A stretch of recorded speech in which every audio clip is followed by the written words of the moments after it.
Naomba niongee mtoto wa Mungu na wewe, nitakuja nifundishe vizuri. Kuna uchawi unaitwa New Age.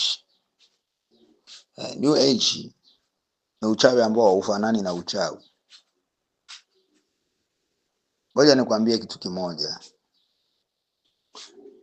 Ufunuo wote ambao unaupata ikiwa umetoka kwa shetani, una kazi ya kuwafungamanisha watu na shetani.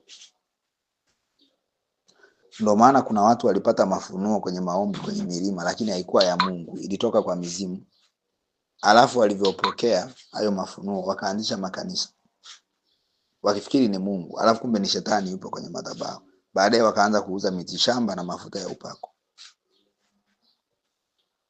Ngoja nikwambie,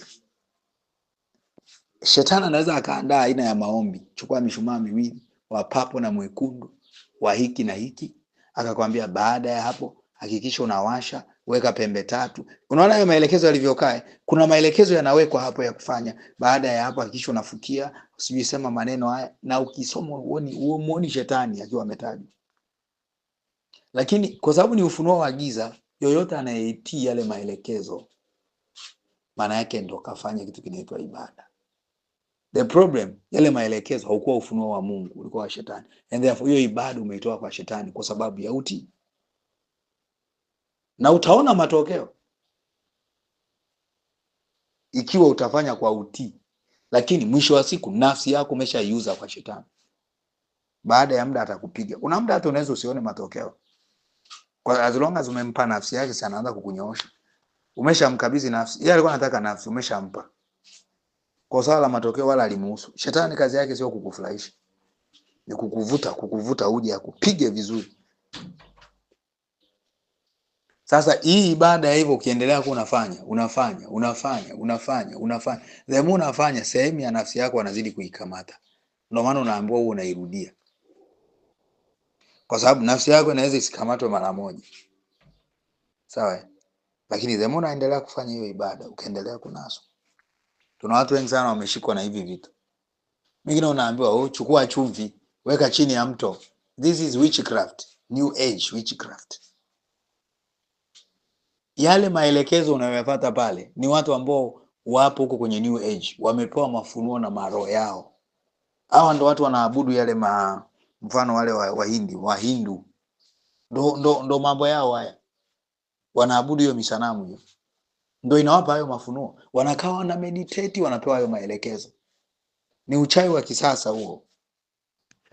Naelewa mpaka hapo mtoto wa Mungu. Ni uchawi ambao huwezi kujua kama ni uchawi. Lakini kwa sababu mafunuo yametoka kwenye miungu, yoyote anayefuata anakuwa ametoa ibada kwa ile miungu kwa sababu ya utii wake. Haleluya. Ndio maana huwezi kusema unamwamini Mungu kama sio mtii. Haleluya. Hebu sikieni, kuna wengine mpo ndo kazi yenu hii. Mara umechukua chumvi ambao oga mara 7, umeoga mara 7. Yaani baada ya kukaa kuomba, shetani alichofanya nini? Anajua ni wazembe. Ukiambiwa soma Biblia utaki. Maombi unasinzia.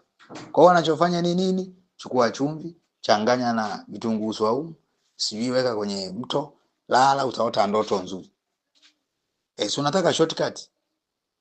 Wakristo wazembe ndo wameshikiliwa huko. Na anarudia. Lakini kupata tu nusu saa ya kuomba hataki.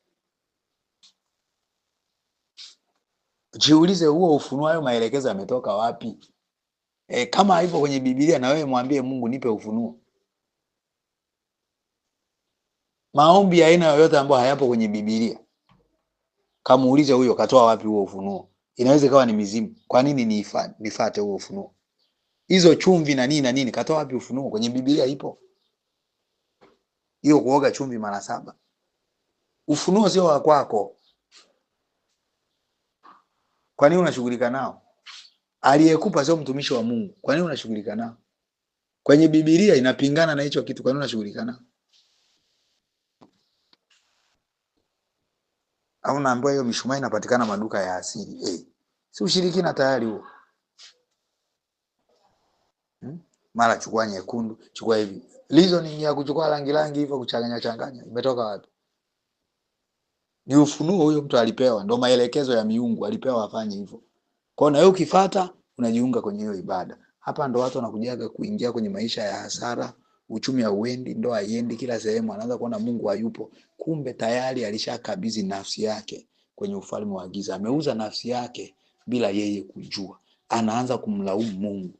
Nafsi yako kisha iuza, Mungu hawezi kukusaidia kama hujaamua kutoka. Kwa sababu uliuza wewe mwenyewe kwa mapenzi yako. Usitegemee Mungu atakulazimisha. Mungu anasubiri utayari wako. The problem na wewe baada ya kutubu, baada ya kujua ulifanya kosa, uko bize kumlaumu Mungu. Hapo ndo hatuonagi matokeo. Mwenye ufahamu na aelewe. Mwenye ufahamu na aelewe nini nakisema. Huo ni uchawi ambao umejificha. Mungu akusaidie sana.